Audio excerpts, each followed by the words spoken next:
요한이 옥에서 그리스도께서 하신 일을 듣고 제자들을 보내어 예수께 여짜오되 오실 그이가 당신이오니이까 우리가 다른 일을 기다리오리이까. 너희가 가서 듣고 보는 것을 요한에게 알리되 맹인이 보며 못 걷는 사람이 걸으며 나병 환자가 깨끗함을 받으며 못 듣는 자가 들으며 죽은 자가 살아나며 가난한 자에게 복음이 전파된다 하라. 누구든지 나로 말미암아 실족하지 아니하는 자는 복이 있도다. 그들이 떠나매 예수께서 무리에게 요한에 대하여 말씀하시되 너희가 무엇을 보려고 광야에 나갔더냐? 바람에 흔들리는 갈대냐? 그러면 너희가 무엇을 보려고 나갔더냐? 부드러운 옷 입은 사람이냐? 부드러운 옷을 입은 사람들은 왕궁에 있느니라. 그러면 너희가 어찌하여 나갔더냐? 선지자를 보기 위함이었더냐? 옳다. 내가 너희에게 이르노니 선지자보다 더 나은 자니라.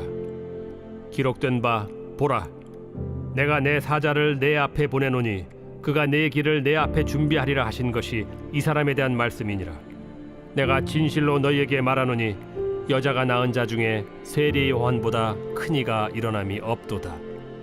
그러나 천국에서는 극히 작은 자라도 그보다 크니라. 기도하고 말씀 나누겠습니다. 만왕의 왕이시고 만유의 주 되신 주님께서 이 땅에 오신 이유를 분명히 깨달아 알고 기뻐하는 대림의 절기가 될 수 있도록 성령님 인도하여 주시옵소서. 우리의 소망을, 우리의 평안을, 우리의 기쁨을 온전히 주님께 두는 귀한 시간으로 성령께서 인도하여 주옵소서. 말씀을 방해하는 모든 흑암 세력 예수의 이름으로 결박되고 떠나가게 하시고 천군 천사를 파송하여 주셔서 우리의 마음과 생각을 지켜주시고 하나님 말씀의 아멘으로 화답하는 귀한 시간 될 수 있도록 은혜 내려 주시옵소서. 시종을 주님께 의탁드리옵고 감사하며 예수 그리스도의 이름으로 기도합니다. 아멘. 복된 주일입니다. 우리 주 예수 그리스도의 은혜와 평강이 가득하시길 축원드립니다. 어느덧 대림절 3주차가 되었습니다. 이제 크리스마스까지 열흘 남은 것입니다. 12월 달 하면 무엇이 생각납니까? 라고 학생들에게 질문을 던졌습니다. 그랬더니 이성 친구, 데이트, 방학 뭐 이런 것들이 이제 캐롤이 생각나고요. 가장 많이 이제 대답이 나온 것이 크리스마스였습니다.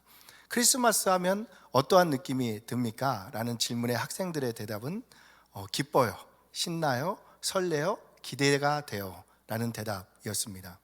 크리스마스 하면 설레고 기대가 되고 기쁨이 우리에게 먼저 생각되어집니다. 왜 크리스마스 하면 이러한 기쁜 마음이 우리에게 드는 것입니까? 이 땅에 오신 예수님께서 우리의 참 기쁨이 되어주시기 때문입니다. 그런데 요즘 나라가 뒤숭숭합니다. 세계 경기까지 좋지 않아서 사회가 좀 무거운 분위기인 것 같습니다.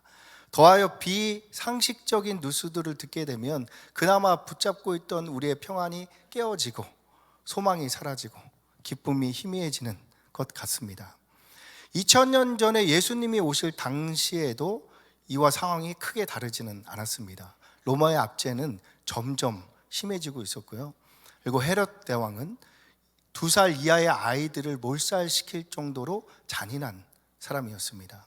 그 어디에도 소망과 기쁨이 보이지 않는 시대였다라는 말씀입니다.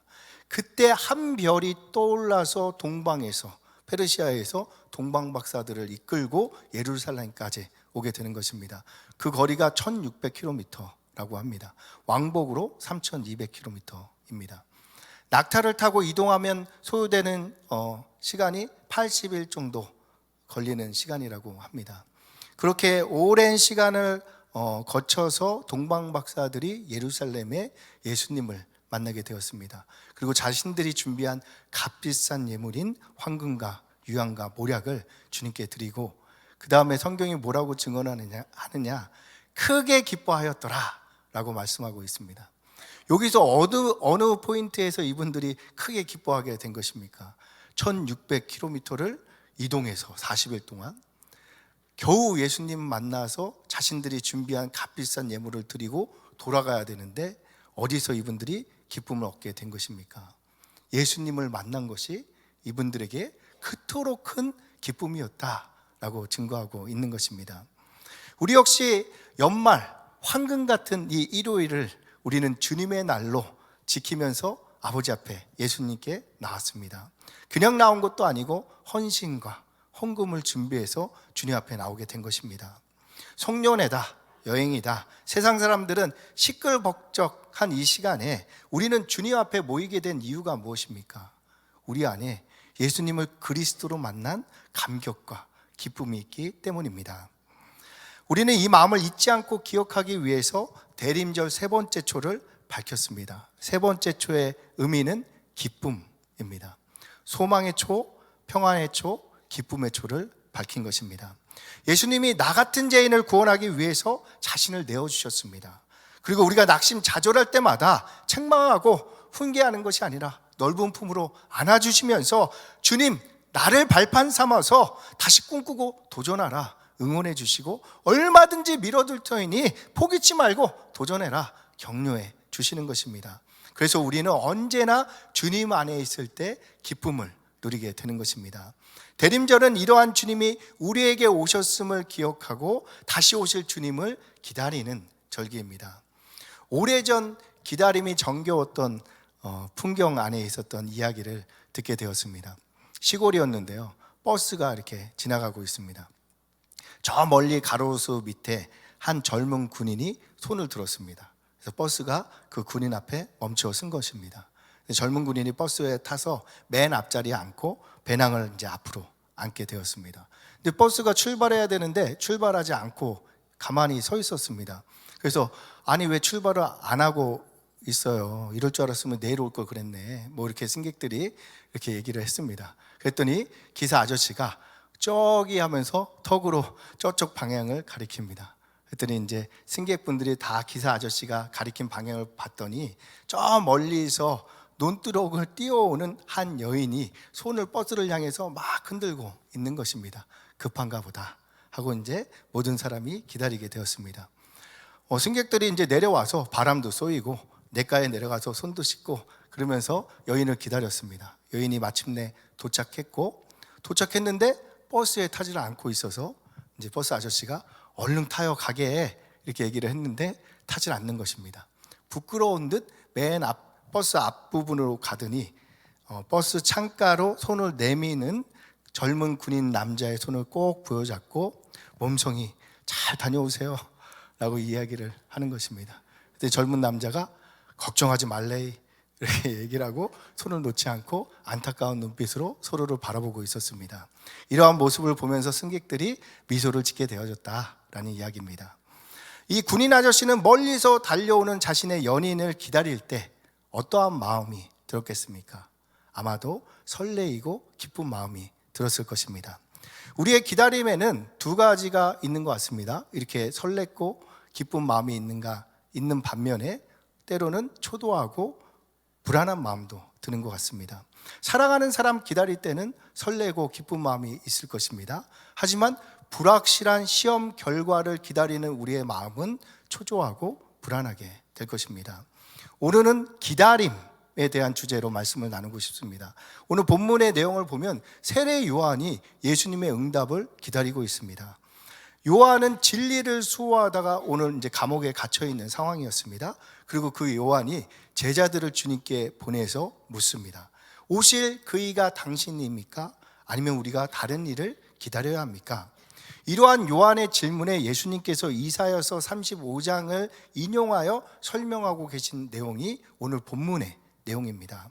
예수님이 인용하신 그 이사야서 35장 5, 6절 말씀을 함께 읽어보도록 하겠습니다. 시작. 그때에 맹인의 눈이 밝을 것이며 못 듣는 사람의 귀가 열릴 것이며 그때에 저는 자는 사슴같이 뛸 것이며 말 못하는 자의 혀는 노래하리니 이는 광야에서 물이 솟겠고 사막에서 시내가 흐를 것임이냐.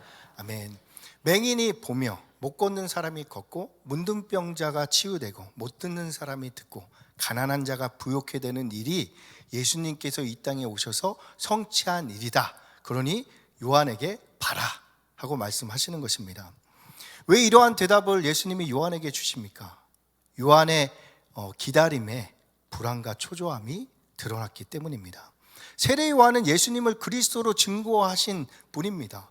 그런데 그분이 어떻게 예수님을 기다리는데 불안과 초조함을 드러낼 수 있습니까? 처음에는 이럴 수가 있는가라고 생각이 되어졌습니다. 근데 가만히 생각하고 있으니까 그럴 수도 있겠다라고 공감이 되어지는 부분이 있습니다. 우리가 기도를 이렇게 간절히 하나님 앞에 드릴 때 응답이 더진 기도의 제목들도 있습니다. 그럴 때면 우리 안에서 저도 모르게 불안과 초조함이 일어날 때가 있지 않습니까? 그런 마음이 아마 요한에게도 있지 않았을까라는 생각을 해보게 되었습니다.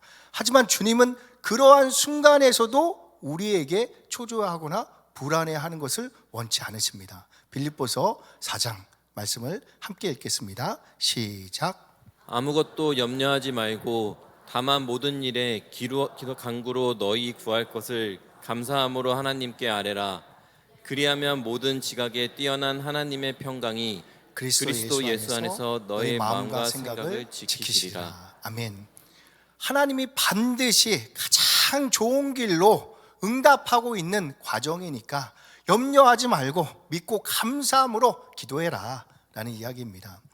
우리 아버지 전능하신 하나님이십니다. 능치 못할 일이 없으신 하나님은 주지 못할 응답이 없다는 것입니다. 다만 가장 좋은 걸로 주시기 위한 과정이 우리에게 남아 있는 것입니다. 그러니 아버지의 마음을 오해하지 말고 감사함으로 아뢰고 기쁨으로 기다려라 라고 말씀을 주십니다. 그 윗절인 4절을 보면요, 주 안에서 항상 기뻐하라. 내가 다시 말하노니 기뻐하라 라고 말씀해 주십니다. 오늘 말씀의 배경이 되는 이사야서 35장 말씀을 함께 나누면서 오늘 말씀으로 들어가겠습니다. 1, 2절 말씀을 보겠습니다. 광야의 메마른 땅이 기뻐하며 사막이 백합화 같이 피어 즐거워하며 무성하게 피어 기쁜 노래로 즐거워하며 레바논 영광과 갈멜과 샤론의 아름다움을 얻을 것이라. 그것들이 여호와의 영광 곧 우리 하나님의 아름다움을 보리로다. 여기서 그것들이 라고 이제 되어 있는 부분은 원어로 보면 내 백성이 라는 것입니다. 내 백성이 하나님의 영광을 보리로다 라고 말씀하십니다. 이 예언의 시기에 이스라엘은요 황폐케 되어서 폐허 위에 있다시피 했다고 합니다. 왜냐하면 주변국들이 끊임없이 침략을 해서 이스라엘을 괴롭혔기 때문입니다. 그래서 주눅 들고 손에서 힘이 빠지고 무릎이 흔들렸다라고 표현하고 있습니다. 이러한 이스라엘에게 선지자 이사야가 너희 하나님이 너희에게 영광으로 나타날 것이다 라고 선포하고 있는 것입니다.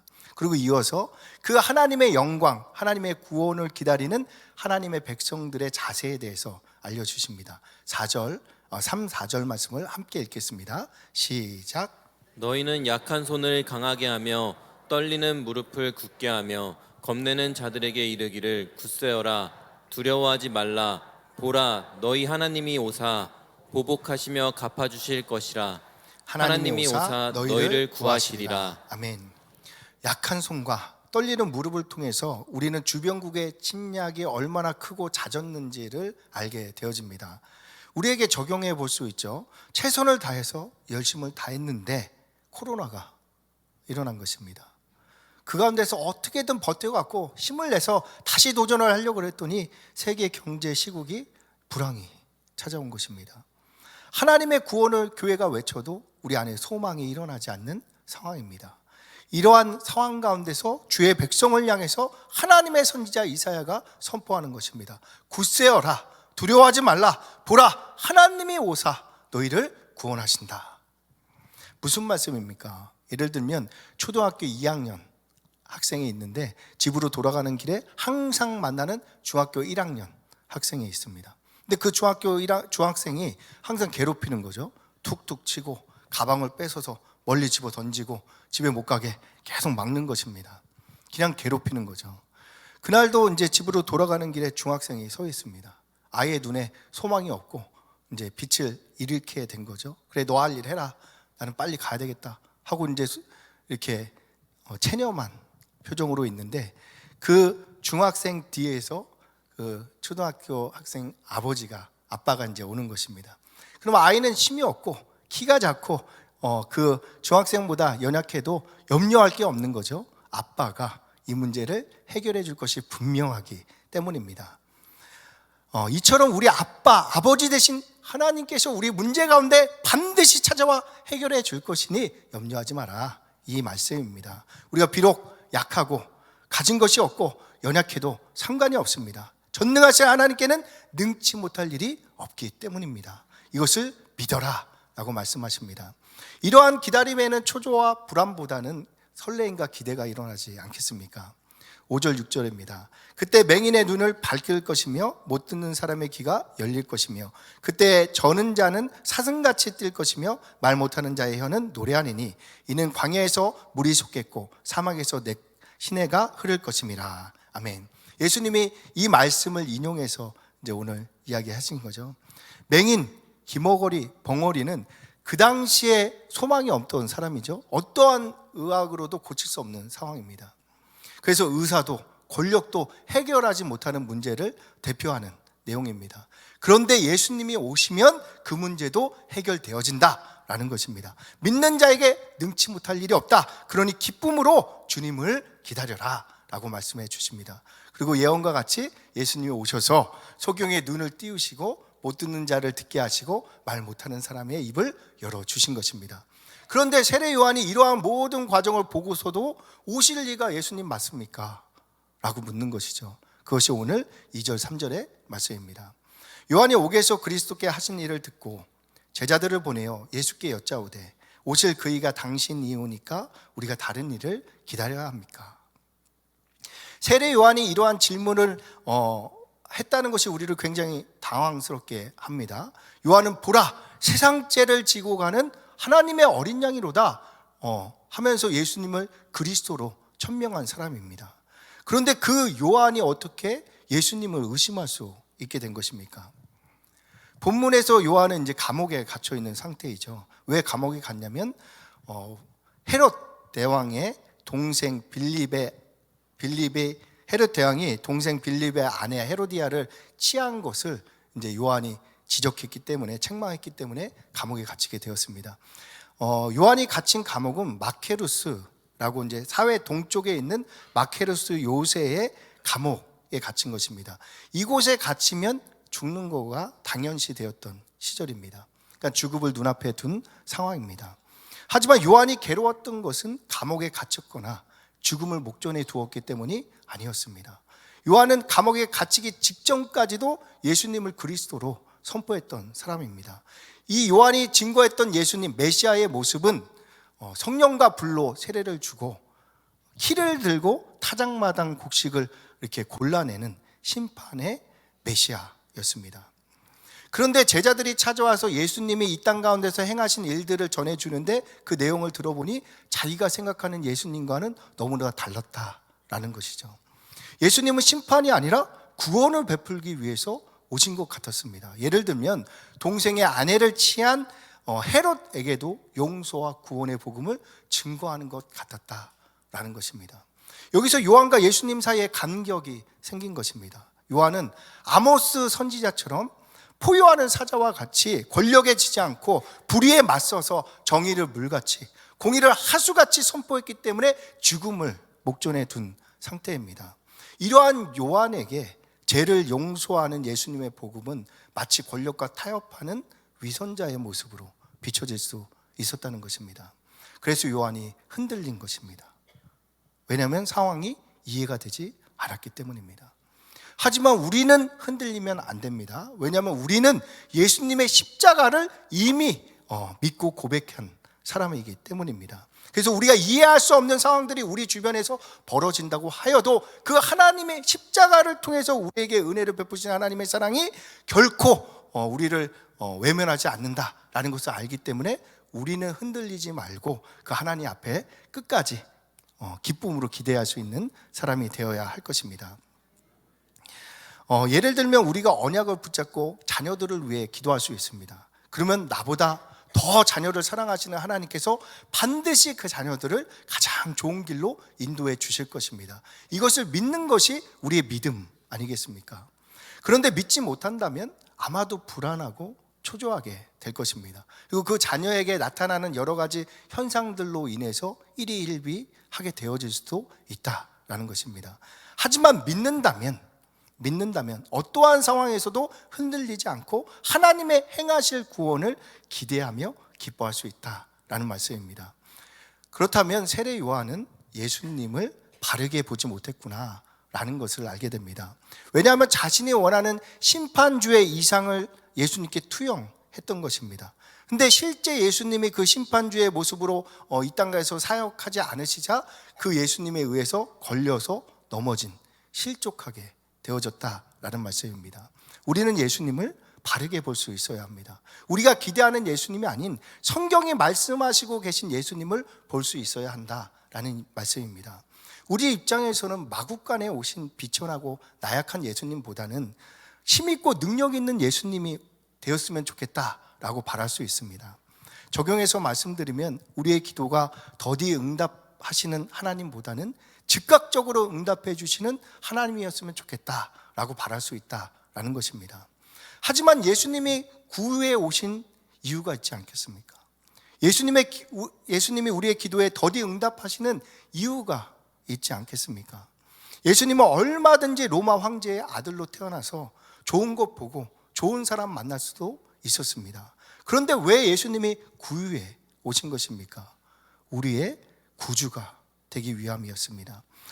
우리는 구유에 오신 예수님이 싫다, 기도 응답 더딘 거 싫다, 거절할 것이 아니라 예수님이 왜 구유에 오셨는지를 볼 수 있어야 한다라는 말씀입니다. 건강한 사람들은 아픈 사람 마음 이해하기 쉽지 않죠. 근데 우리에게 작은 아픔이 찾아오면 그분들의 심정을 조금이나마 헤아릴 수 있게 되어지는 것입니다. 예수님이 구유에 오신 것도 이와 마찬가지입니다. 구유는 짐승의 먹이통입니다. 가장 낮고 천한 자리일 것입니다. 거지들도 자기 자녀들을 그 구유에 놓지는 않습니다. 예수님이 이런 비천한 자리에 오신 것입니다. 예수님은 그 어떤 비천한 사람의 마음도 공감할 수 있고 이해할 수도 있고 도와줄 수도 있게 되어진 것입니다.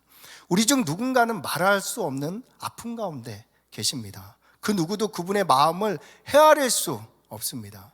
하지만 구유에 태어나신 예수님은 그분들의 마음을 읽고 지금 자신의 손길로 위로하고 계신 것입니다.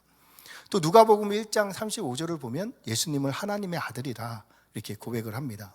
사람으로 태어난 자들 중에서 하나님의 아들보다 신분이 높은 분은 없을 것입니다.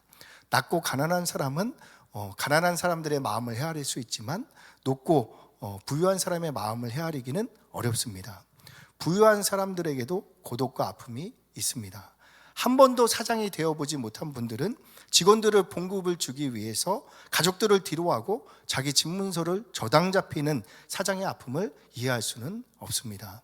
그러나 하나님의 아들이신 예수님은 그 어떤 높은 사람의 마음들도 헤아리고 이해할 수 있다라는 말씀입니다. 그래서 하나님이신 예수님이 이 땅에 구유에 오신 것입니다. 예수님은 인류를 심판하려고 오신 것이 아니라 우리를 구원하기 위해서 구유에 오셨습니다. 이것이 우리에게 얼마나 큰 기쁨의 소식입니까? 그런데 세례 요한은 이러한 예수님을 이해하지 못했다라는 것입니다. 그래서 예수님이 대답을 주신 것이 4절 5절의 말씀입니다. 너희가 가서 듣고 보는 것을 요한에게 알리되 맹인이 보며 못 걷는 사람이 걸으며 나병 환자가 깨끗함을 받으며 못 듣는 자가 들으며 죽은 자가 살아나며 가난한 자에게 복음이 전파된다 하라. 이사야의 예언을 이제 인용한 것이죠. 무슨 말씀입니까? 맹인이 눈을 뜨고 못 듣는 사람의 귀가 열리고 말 못하는 자의 혀가 노래를 한다는 것입니다. 즉 이사야가 예언한 예수님 메시아의 모습은 심판주가 아니었다라는 것이죠. 오히려 꺼져가는 심지도 끄지 아니하시는 국률한 메시아, 사랑의 메시아였음을 알게 되는 것입니다. 예수님은 요한에게 이러한 말씀을 전하심으로 이사야의 예언이 자신을 통해 성취됐다. 봐라, 내가 너희를 위해 온 메시아다 라고 알려주신 것입니다. 요한이 예수님을 온전히 보지 못한 데에는 또 다른 이유가 있습니다. 요한이 구약시대의 마지막 하나님의 선지자였기 때문입니다. 예수님은 자신의 제자들에게 요한에 대해서 이렇게 소개를 합니다. 7절, 9절 말씀을 함께 읽겠습니다. 네, 7절, 9절 말씀입니다. 시작. 너희가 무엇을 보려고 광야에 나갔더냐? 바람에 흔들리는 갈대냐? 그러면 너희가 어찌하여 나갔더냐? 선지자를 보기 위함이었더냐? 옳다 내가 너희에게 이르노니 선지자보다 더 나은 자니라. 아멘. 수많은 사람들이 광야로 나아가서 세례 요한을 만났습니다. 왜 그렇습니까?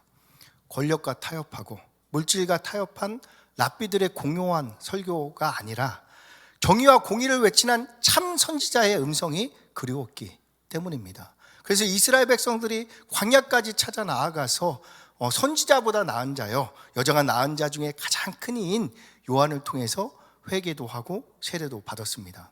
그런데 주님이 요한에 대해서 또 다른 이야기를 해주십니다. 11절 후반절 말씀입니다. 함께 읽겠습니다. 시작. 그러나 천국에서는 극히 작은 자라도 그보다 크니라. 아멘. 요한을 비하하는 말씀은 아닙니다. 다만 요한이 깨닫지 못하는 부분에 대해서 아쉬워하시는 음성입니다. 요한이 그토록 바라던 하나님의 정의와 공의가 만약에 실현되었다면 요한 자신도 그 심판에서 자유할 수는 없다라는 것입니다. 이 땅에 그 누구도 하나님의 심판에서 자유할 수 있는 사람은 없습니다. 그래서 우리 주님이 십자가를 지신 것입니다. 죄 없으신 주님이 십자가에 매달려 죽으신 이유는 우리를 구원하기 위함이었습니다. 헤롯 때문이 아닙니다. 요한 때문에 예수님은 십자가에 달리신 것입니다. 이것이 은혜이고 우리에게 기쁨의 소식이 되는 것입니다. 예수님은 쓰지 않아도 될 가시관을 머리에 쓰셔서 피 흘리게 되신 것입니다. 왜 예수님은 머리에서 피를 흘려야 했습니까? 우리가 생각으로 지은 죄를 대속하기 위해서 예수님은 피를 흘리신 것입니다. 예수님은 채찍에 맞으심으로 가슴이 찢어져서 피를 흘리셔야 했습니다. 왜 예수님이 가슴을 찢어 피를 흘리셔야 했습니까? 우리가 남들도 모르게 은밀하게 짓고 있는 그 마음속의 죄악을 씻기 위해서 예수님이 채찍에 맞으신 것입니다. 예수님이 손은 대못에 박혀서 피 흘렸습니다. 우리가 손으로 지은 죄악을 대속해 주신 것입니다. 예수님의 발도 대못에 박혀서 피 흘렸습니다. 우리가 다녀서는 안 될 곳으로 다녔던 그 죄악을 예수님이 씻고 주신 것입니다. 예수님이 옆구리에 창으로 찔려서 물과 피를 다 쏟아내셨습니다. 우리가 썩어 문드러질 몸뚱이를 가지고 지었던 죄악들을 예수님이 깨끗하게 씻기 위해서 물과 피를 다 쏟아 주신 것입니다. 왜 예수님은 다른 성인들과 같이 고상하고 품위 있게 살다가 죽을 수 없었습니까? 나 같은 죄인을 사랑하사 나의 죄를 머리부터 발끝까지 빠짐없이 철저히 대속해 주시기 위해서 육신을 입고 구유에 오셔서 찔리시고 상하시고 채찍에 맞으시고 징계와 멸시와 천지를 받으시면서 십자가에 오르사 우리를 위하여 생명을 내어주셨기 때문입니다. 그 누가 우리를 위해 이토록 자기 자신을 내어주실 수 있겠습니까? 우리 주님은 이 세상에 여러분 단 한 사람만 있다 하여도 조금도 주저함 없이 이 땅에 오셔서 여러분을 위해서 생명을 내어주실 구주가 되어주십니다. 그 어떤 상황에서도 변치 않고 영원히 우리 편이 되어주신다는 말씀입니다. 그래서 예수님이 이 땅에 오심이 우리에게 참 기쁨이 되는 것입니다. 말씀을 정리하겠습니다. 대림절, 우리는 주님이 이 땅에 오심을 기억하고 있습니다. 주님이 이 땅에 오심은 철저히 우리 때문이었습니다. 우리의 모든 죄를 지시고 십자가에서 우리의 모든 죄를 대속해 주셨습니다. 그 주님이 우리에게 원하시는 것이 무엇입니까? 과거에 매어 사는 것이 아닙니다. 원수 맺는 것도 아닙니다. 공의와 정의로 심판하는 것도 아닙니다. 그 모든 것은 주님께 맡기시고 주님의 은혜 안에서 기뻐해라, 즐거워해라 라고 말씀해 주시는 것입니다. 이것이 부모가 자녀를 향한 마음이 아니겠습니까? 레오나르도 다빈치가 최후의 만찬을 그리기 바로 직전에 동료와 심하게 다투었다고 합니다. 그래서 누가 봐도 동료의 잘못이었다고 합니다. 그래서 이제 최후의 만찬을 그림을 그리는데 유다의 얼굴을 그리다가 그 유다의 얼굴에 동료의 얼굴을 그려 넣은 것입니다. 그리고 나서 예수님의 얼굴을 그리려고 하는데 그림이 그려지지가 않는 겁니다. 아무리 그리려고 해도 예수님의 얼굴이 그려지지가 않았습니다. 그래서 가만히 생각하는데 마음속으로 내가 동료를 용서하지 않는 이상은 예수님의 얼굴을 보지 못하겠구나 라는 마음이 일어나서 하나님께 회개하고 동료를 용서하고 유다의 얼굴에서 동료의 얼굴을 지웠다고 합니다. 그러자 예수님의 얼굴이 보이기 시작했고 세계 최고의 걸작인 최후의 만찬이 완성되게 되어진 것입니다. 다빈치는 완성된 최후의 만찬을 통해서 환희를 얻었다고 합니다. 다빈치가 동료를 미워하는 것 당연한 상황이었습니다. 하지만 그곳에 머물렀다면 그는 최후의 만찬을 통해서 환희는 얻지 못했을 것입니다. 다빈치가 동료를 용서하는 그 순간에 그리스도 예수 안에서 최고의 기쁨을 누리게 되어질 수 있었던 것입니다. 우리는 문제나 다툼 안에 우리의 인생을 낭비할 이유가 없습니다. 우리는 주님 안으로 들어가야 합니다. 우리를 위해 십자가를 감당해 주신 그 주님 안에서 기쁨으로 한 주를 살아내시는 우리 모두가 되시길 예수님의 이름으로 축원드립니다.